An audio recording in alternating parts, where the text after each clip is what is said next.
is called I Love You. A girlfriend gave a challenge to her boyfriend to live a day without her. No communication at all, and if you passed it, she'll love him forever. The boyfriend agreed. He never texted nor called his girlfriend for the whole day. Little did he know, his girlfriend only had 24 hours left because she was dying of cancer. After a day, he excitedly went back to his girlfriend. I did it, baby. Tears fell as he saw his girlfriend lying in a coffin with a note. You did it, baby, it said. Now please do it every day. I love you. The story is called Birthday. One day, a girl asked her dad, "What are you gonna get me for my birthday?" The father replied, "I don't know." Later that month, the girl fainted and was rushed to the hospital. The doctor came out and told her dad that she has a bad heart. When the girl was lying on the bed, she said, "Dad, have they told you I'm gonna die yet?" The father replied yes and left weeping. She said, "How can you be so sure?" He turned around and left. Her birthday came around where she started doing much better. She was so excited to go home and see her dad. When she went home, she read a letter that her dad had left. "My dearest daughter, if you're reading this, all went well. One day you asked me what I was giving you for your birthday. My present to you is my heart. Take care, my love. Never forget me." Her father donated his heart. Looked at someone and just thought, wow, they are a treasure. Let's bury them. Have you ever looked at someone and just thought, wow, they are a treasure. Let's bury them. Until I brought some of my squishies because they were popular. Slime and squishies were both popular that year. I brought my rarest and most expensive squishies because I was dedicated to win the show and tell. The teacher said that whoever brought the best item, they would win something out of the prize box. These kids were bringing the most basic boring shit ever, like this one kid named Chattanooga who brought these ugly crusty ass rocks they said were found on the moon. I've seen that rock in my front yard, so shut the fuck up. This other kid brought their stained white Crocs. What the fuck is so special about those dusty ancient moldy off-brand athlete's foot Dunkeroy monkey cock stain offensive Crocs? When they took their Croc off their foot I could smell it from the back of the class. It smelled funky, Dunkeroy, hunkeroy, crunky, chunky, smelly, New Delhi, pork belly. Then they called me and it was my time to shine. I took out each and every one of my squishies and people started to laugh. I grabbed my real Kuma squishy and all of my other ones and started yonky bonkying everyone. I knocked Smelly Kelly's front tooth out. I snatched Squash and Natasha's weave out her head and I ripped out Fat Pat's fake eyelashes. I was sent to detention and threw my extra squishies at the principal and the front desk lady. I was sent home and was expelled. I became sick and couldn't go back to school for a week. As I was sitting next to this girl named Lucy McBoozy when our teacher surprised us with a test and a 6-page work packet. When Lucy McBoozy heard that, she got up on her desk and started to do some Tarzan jungle man swinging from a rubber band shit. Freaking out, she galloped over to the teacher's desk and took out the sloppiest, wappiest, stink-dinking, wettest shat and threw it on the teacher's head. When the class smelled that, most of them passed out and most ran out the room. Lucy McBoozy wasn't finished with the shat and more came out. The office thought there was a shooter in the school, so we went into lockdown. The office then realized it was Lucy McBoozy's stinky ass. Turns out she had bowel cancer, the Great Plague, the Spanish flu and coronavirus. Now cause of her we are doing online school, so our school and get a deep clean. We in 1 year and we were handing out candy to the little undeserving bastard shits that knocked on our door. This one fat ginger bitch knocked on the door and of course she chose the biggest candy bar in the bucket and she said she wants another one. I said, "Listen here, you tubby orange bitch. You get one fucking candy bar, you don't look like you need another one." She grabbed another candy bar from the bucket and started laughing at me and I said to her, "If you weren't in a costume I would think you were the grand pumpkin, you giant orange bitch." She took her shoe off and threw it at my face, and that's when I lunged at her and tackled her off the balcony. I started pulling at her orange haystack hair and she started screaming for her dad. Her dad dragged me off the little ginger bitch and he yelled at me saying, "Who the hell beats up a 7-year-old?" I said, "Me, you old twat," and I took her entire bucket of candy and walked inside. The cops came over and I started fake crying saying she attacked me first and I was defending myself, and my dog was agreeing and defending me. The police went to the tubby ginger thought's house and shot it up. That's what you get for messing with me, you expanded Ed Sheeran looking bitch. Oh, when you tell your mom, "Mom, my phone is so laggy. The battery goes too quick. Everything's just not working. And I've got good grades so far. Please, can I get a new phone?" You know, they're pretty reasonable, sensible reasons. Then she has the audacity to say no. Huh? My dad, yes, that guy over there, literally has 3 phones. Like, I know that he bought it with his own money and he can do whatever he wants with his own money. But 3 phones? Seriously. And he's like, "Oh, I need one for work, one for personal, and an extra for reading." No! You don't need 3 phones. He's got 3. And I can't even get a replacement. One calls. Part 2. 911, where's your emergency? Hello. Hello. Is everything okay? Hi, Mom and Daddy.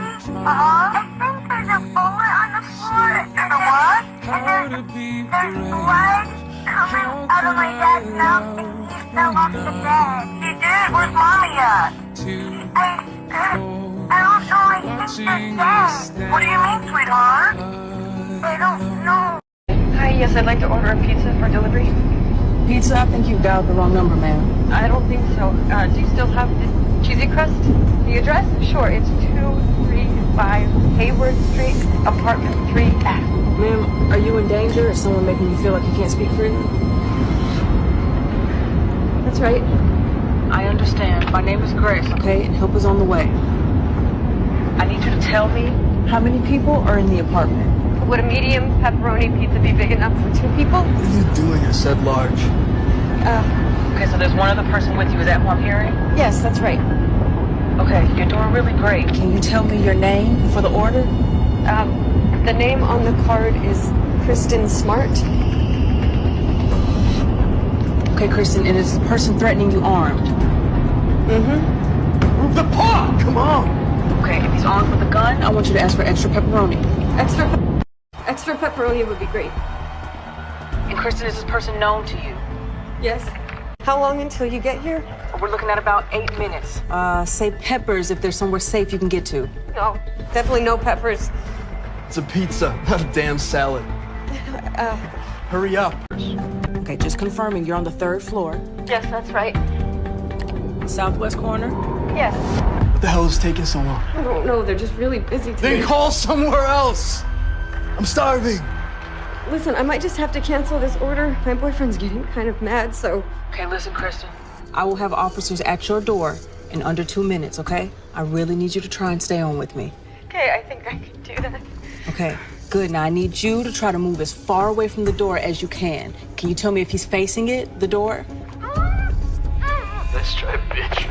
To in-person school. I stay online and do school on Zoom. I thought being online was very convenient because I could bring my tablet anywhere with me and still be in school. One time when I was on my lunch break, my mom went to get me a taco from Taco Bell because my other option was McDisgusting and God knows that I would rather die than to eat that shit. I went to go get my food from the kitchen and went up to join my class because my lunch break was over. I was eating the taco and all of a sudden my stomach started to boom boom shakalaka grumble bumble. In my head I was just like, I can just bring my tablet to the bathroom with me while I shit. So I did that. I placed my tablet against the wall facing me and I took a shit. The shit literally shot out of my asshole faster than the earth could orbit around the sun. I did the most runny gunny, faster than a bunny, bees making honey. It spent my money. I was far from done. I wasn't funny, chubby bunny, outside was sunny, extremely smelly, wiggled like jelly, traumatized Kelly, welly belly Nelly, fly in a heli, cell phone telly, scared my cat Shelly, petroleum jelly. People started laughing but I thought the teacher said something funny. Then the teacher said, Sophia, you had all of lunch break to use the bathroom and you choose to not only do it during class but to also show us all too. I froze for a good 3 seconds because of how embarrassed I was. I fell face first into the floor and left the Zoom and turned my tablet off. I stayed there with my face in the floor for like 3 minutes just taking in what I just did. I didn't go back to school for like 3 times. When I was in class I had a very aggressive urge to fart. I was scared it was more than a fart so I asked the teacher to go to the bathroom and she said yes. I ran down the hallway with my hands on my butt preparing for the worst. I reached the bathroom and slammed the door shut and had the most stinky, slinky, dinky, double-decker Twinkie, extra pepperoni, piggy, sticky shard in the whole world. The walls started to cave in and I'm pretty sure I saw Jesus out the window. The fire alarm went off and everyone was screaming. They thought Thanos snapped his fingers. I screamed in the bathroom sounding like a dying goat. I stopped after 5 minutes and felt like I just killed half the all-known universe myself. I was getting ready for school because it was picture day. I had just got new makeup from Easter. I put my foundation on and I thought I looked cute even though the foundation shade made me look sunburnt and the eyeshadow was dark orange. Not a good look. I also wore this ugly musty dress. It was green on the top and the sleeves had brown ruffles. I thought I looked so cool so I went to school. I am still mad at my parents for sending me to school and that. Everyone stared at me while I walked into class, even my teacher. She was telling us to go down to get our pictures taken by our last names and I went in the beginning since my last name starts with C. I went down and then my stomach started to hurt. I ate McDonald's for breakfast because my parents were too lazy to make breakfast. I honestly started to pray to Whitney Houston that I wouldn't shart. I held my hands to my ass and walked to the photo booth. My stomach started to rumble grumble bumble trumble numbler mumble zumble lumble. I tried act natural so I removed my hands from my ass and got ready to take my picture. While I was standing there I did the most soggy doggy, sounded froggy, came out cloggy, looked loggy, made the room foggy, very soggy. I pulled a Nessa Barrett. It made the school building shake so much to the point people thought there was a level 5 tornado. I shat so much that it covered the camera right when they took the photo. When they realized it was my ass and not a tornado, I was immediately rushed to the emergency room and they diagnosed me with the one and only bowel cancer.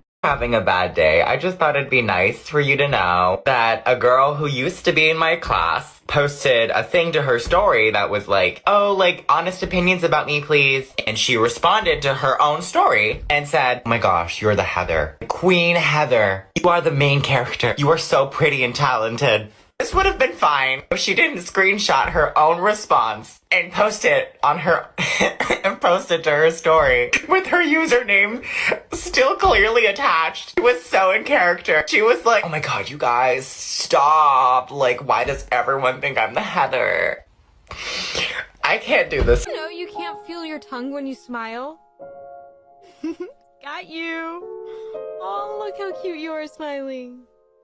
Smile more, silly. It looks good. Okay, so one day my school and I were going on a trip to Wani Fani Thema Park, and I could not wait for it. On the night before the trip, I asked my Mama Winnie to tuck me into my bed. Mama Winnie said yes, and I ran upstairs believing I was the next Olympian because Jim Kipkor was running through my veins. However, as I was running up the stairs, I suddenly felt the urge to vomit. Mama Winnie's casserole turned out to have my dog's juicy, slimy, sloppy, moppy hot shit in it instead of the gravy. So anyway, as I'm now clenching my tum-tum in slow motion, my dog, the one who shot in my Mama Winnie's casserole, decided to run in front of me right when the shit roll decided to fly. My dog was covered in the most gloopy, slimy, spoopy, moist, smelly, like my mummy's belly, wobbly, globby, shouty juice to the point where he looked like he was coated in Nelly sewage. I started falling down the stairs in slow motion as my Mama Winnie caught me in slow motion. I now have a Nobel Prize for inventing a new type of chemical in my shouty, nasty, fishy, gloopy vomit. Oh, and also my dog turned out to have a super rare, advanced form of bowel cancer. I was obsessed with serial killers. And in 4th grade, we had to do a project that was who inspires you the most. And I obviously just didn't know what that word meant and came to school and everyone was like, oh, my mom inspires me the most because she makes the best apple pie. And then they called on me and my teacher was like, okay, Jamie, who inspires you the most? And I said, Jack the Ripper. And my teacher was like, okay, why does Jack the Ripper inspire you the most? And I said, because he never got caught. Guess who never got bullied again?